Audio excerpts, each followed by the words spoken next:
So after weeks and weeks of playing Watch Dogs, I have finally gathered enough information, enough intel, enough detail to give you my review. Finally.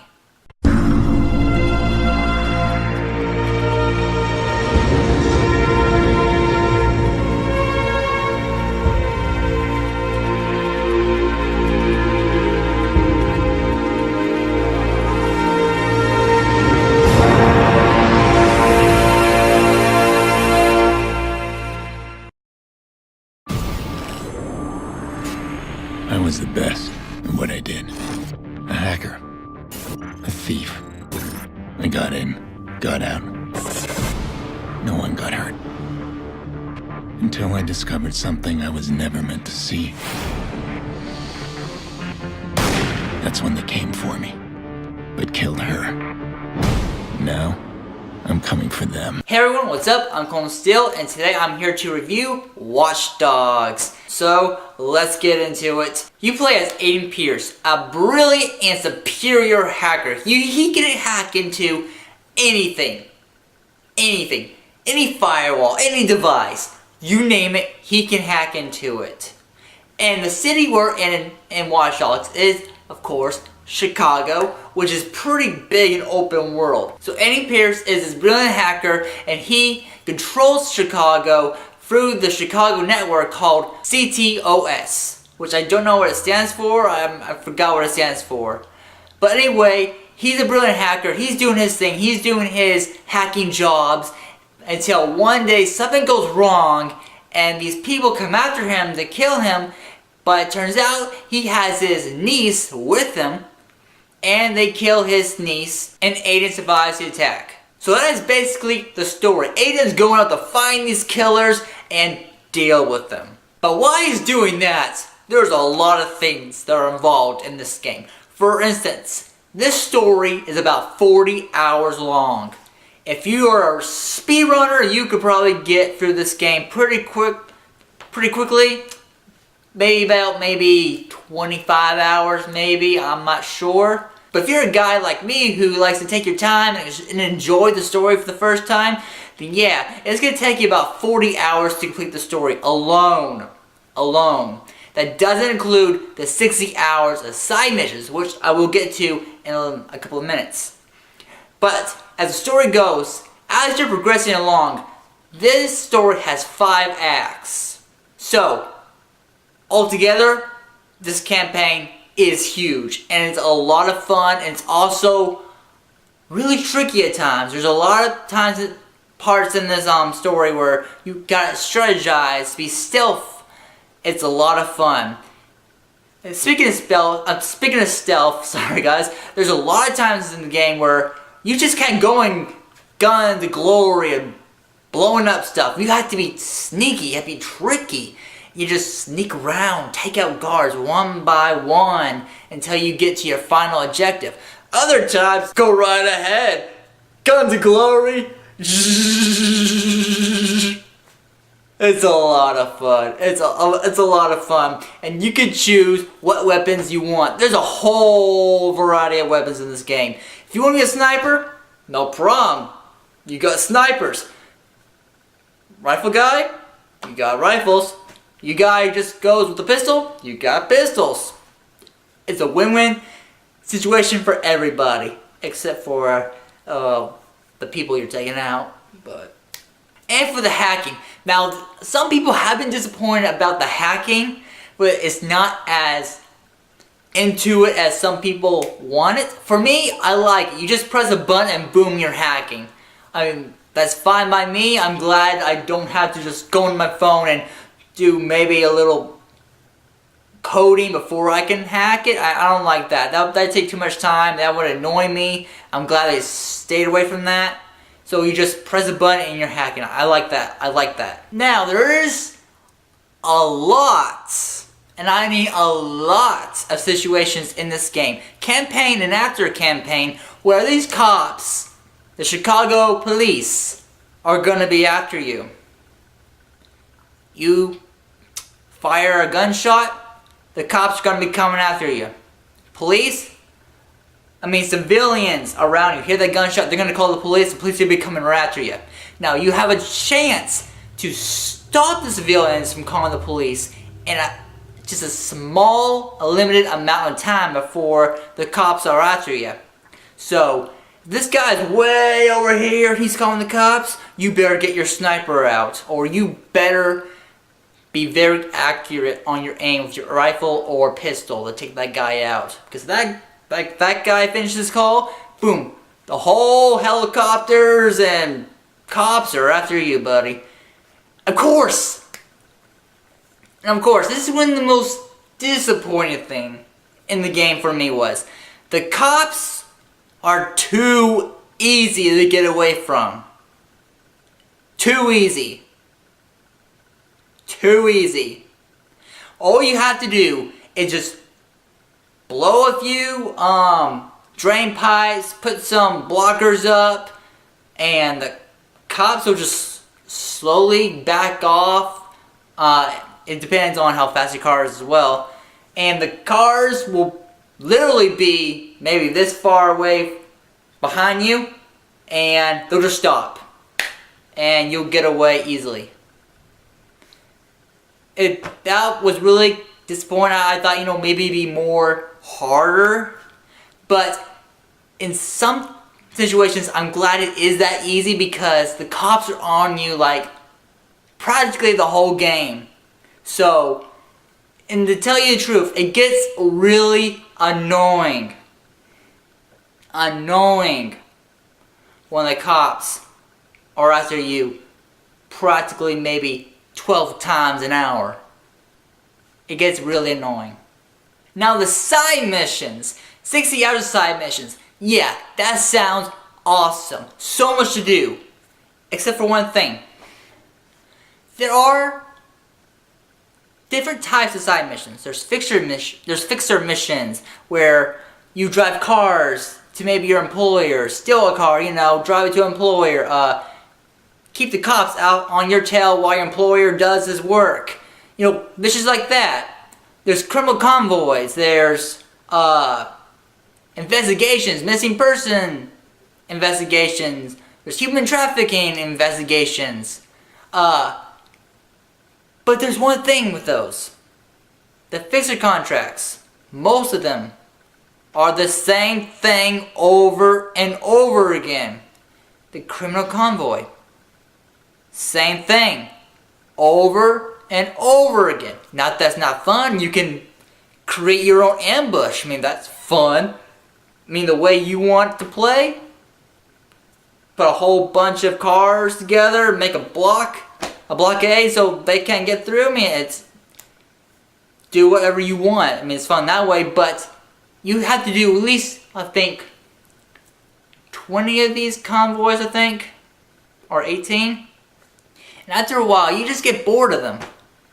Because it's the same thing every single time. The fixer missions, they're fun at first. Yeah, they're fun. I like driving. I love the driving in this game. Okay, not the driving. I'll get to that in a second. But it's all the same way. Now, the only side mission I really loved was the gang hideouts,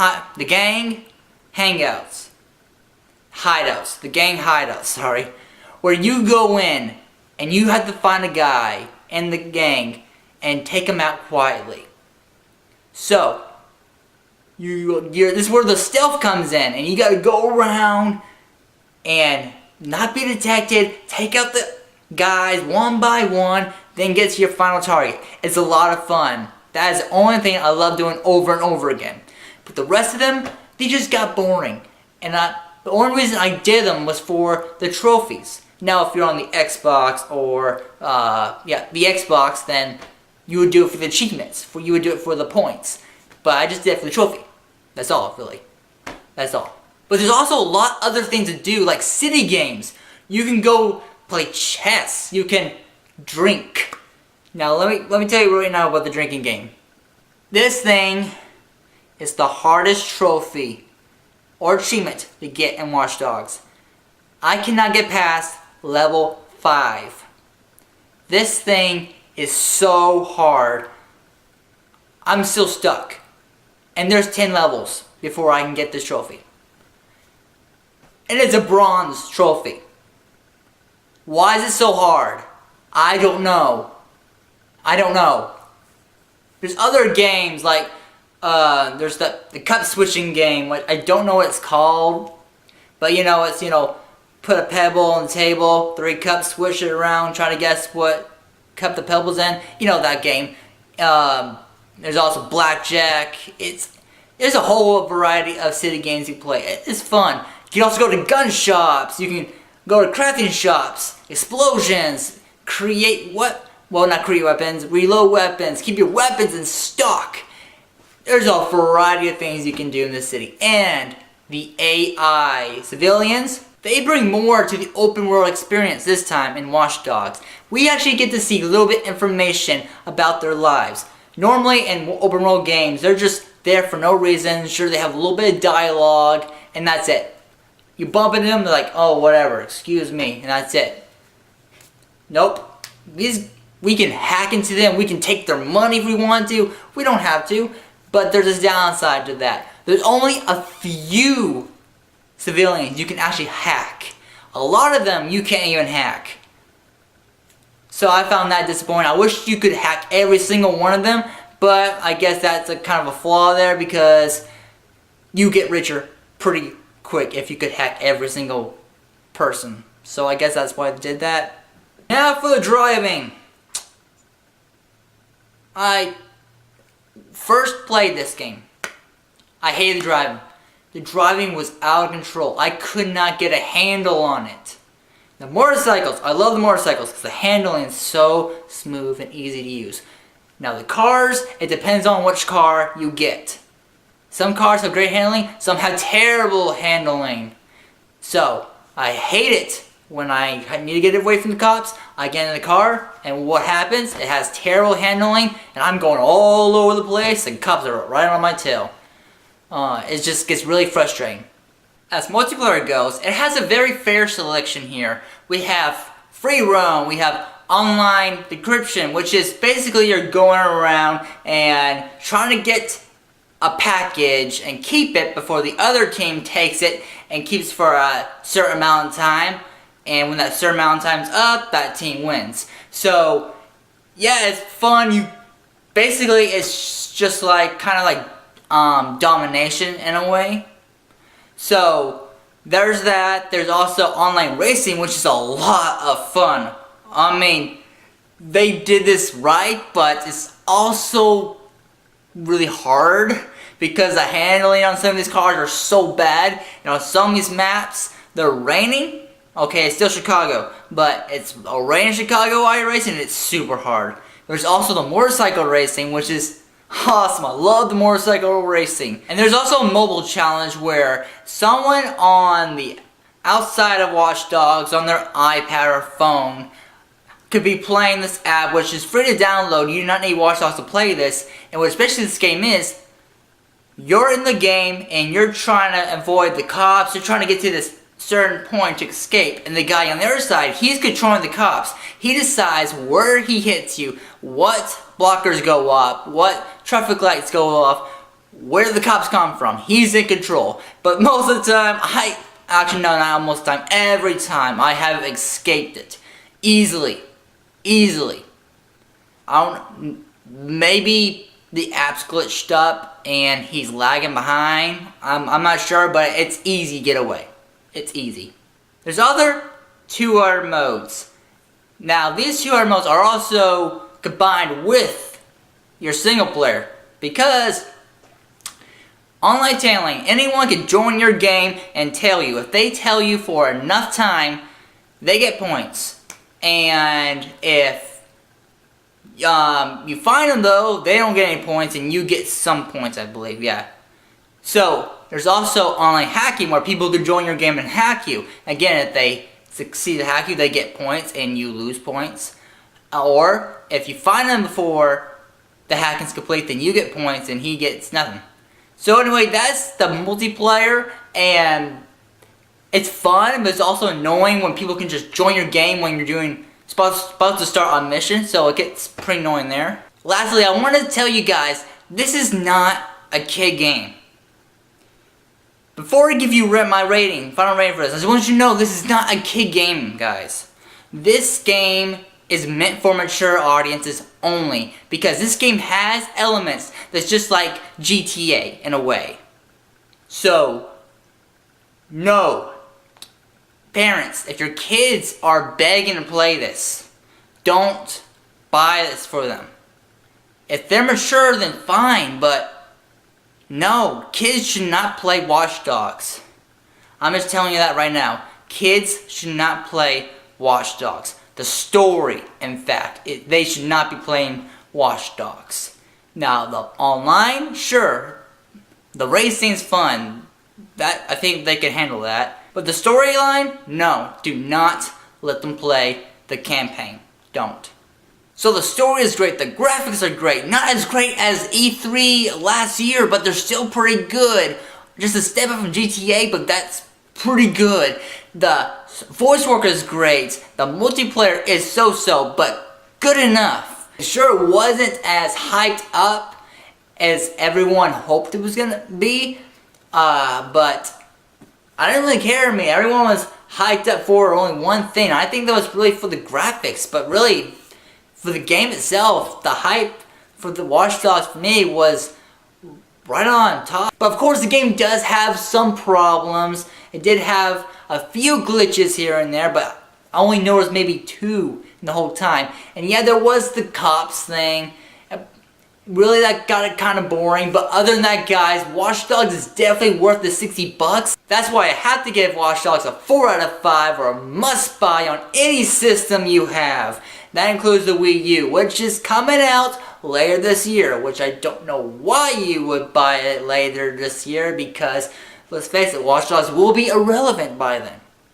It will be. I'm sorry. There'll be so many other games out by then. It will be.